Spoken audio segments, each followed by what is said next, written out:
Good morning. Probably this phone won't do it justice, but absolutely beautiful Sunday morning here on the farm. I can't get over it. I'm so glad that we got into the house this winter. The hoarfrost has been just incredible.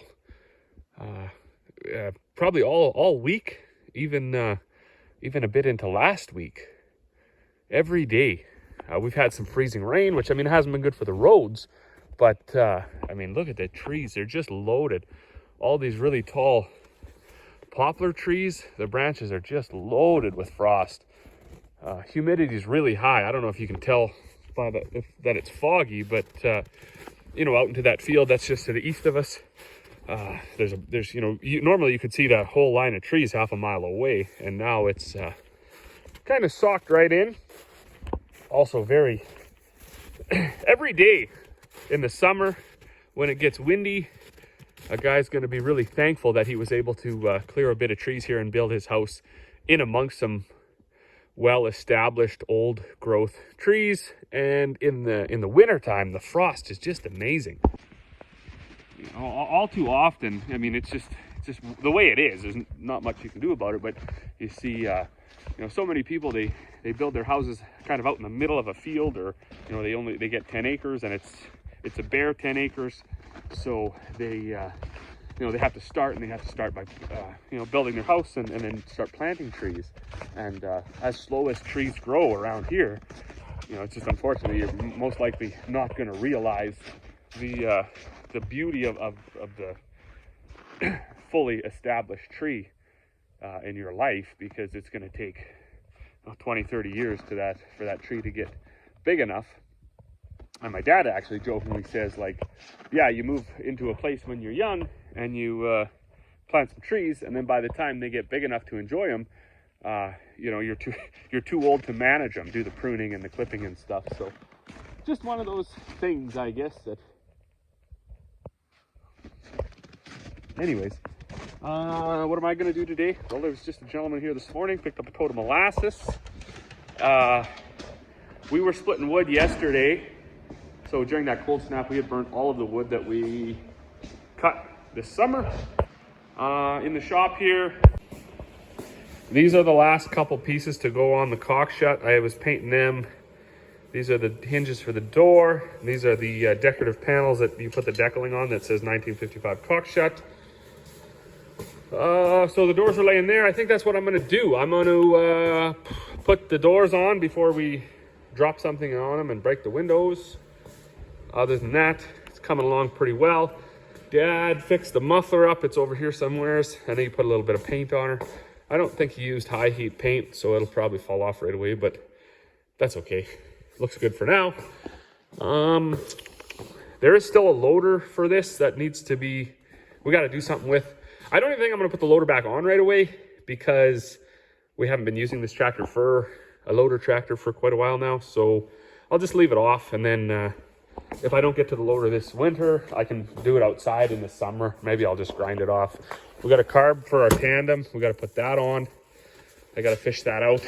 Dad was working on this grain back. These are awesome machines, but they're very high maintenance, especially these new VRX models. I expect the VR12 is very similar.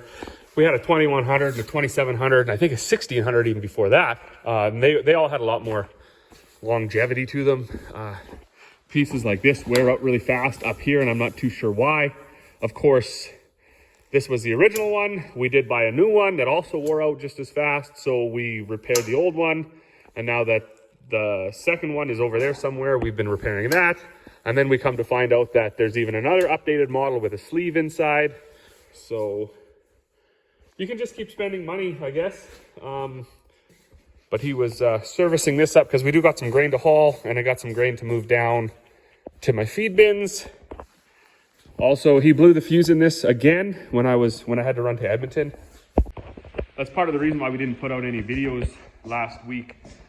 Monday, Tuesday was in Edmonton, then Wednesday I had a doctor's appointment, and it was an afternoon appointment, which for some reason, even though the appointment's only like an hour long, it seems to take and ruin the whole day.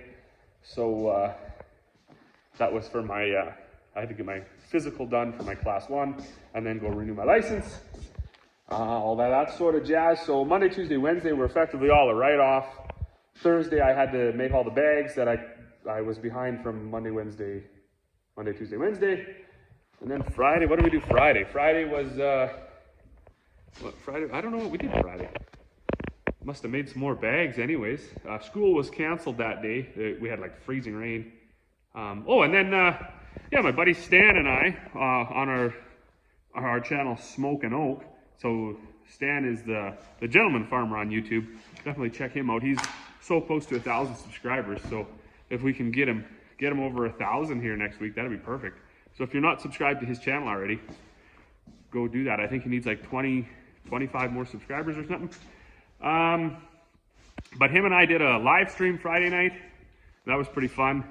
I really enjoy those. If you haven't checked that out, it's a pretty good time.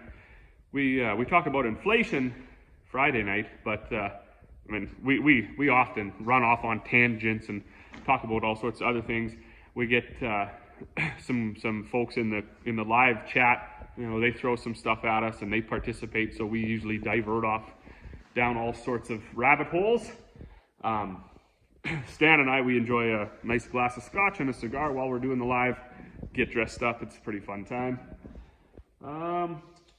So anyways, it's going to be door time here. I'm going to get those set up, put on before, because you know what's going to happen. Someone's going to grab this hammer off of here, which isn't even on the table, and it's going to fall down and smash the window. So before that happens,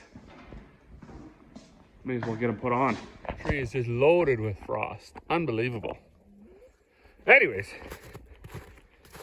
I was just in having some lunch. It's actually quite late. It's about 3 o'clock here now in the afternoon for lunch.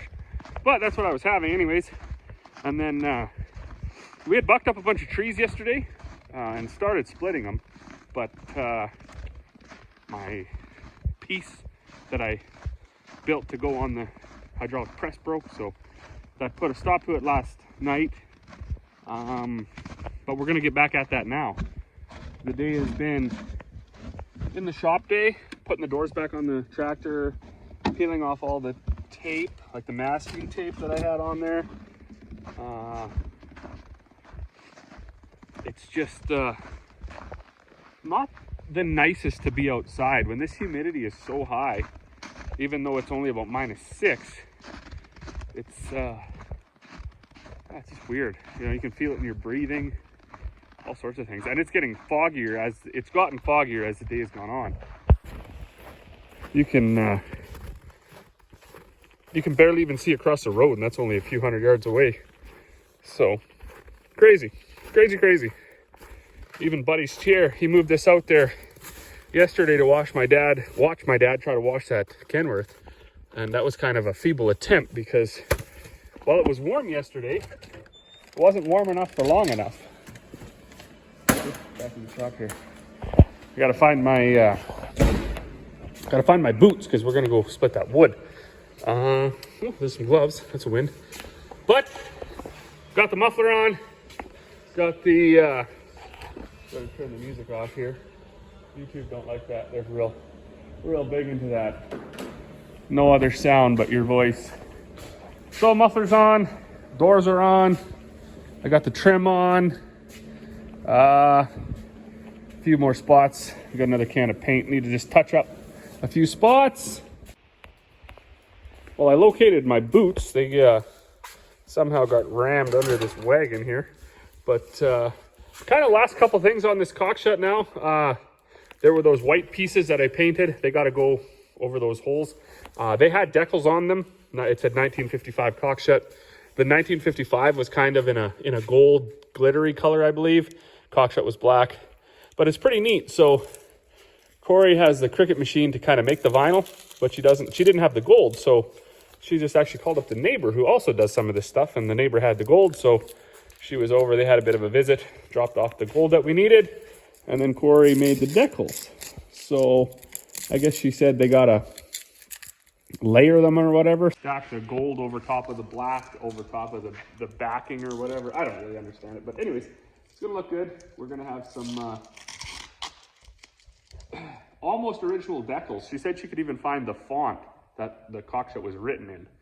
So I don't know if she just Googled that or if she spent time actually trying to match it up, but she said she did have it. This light needs to be changed right here.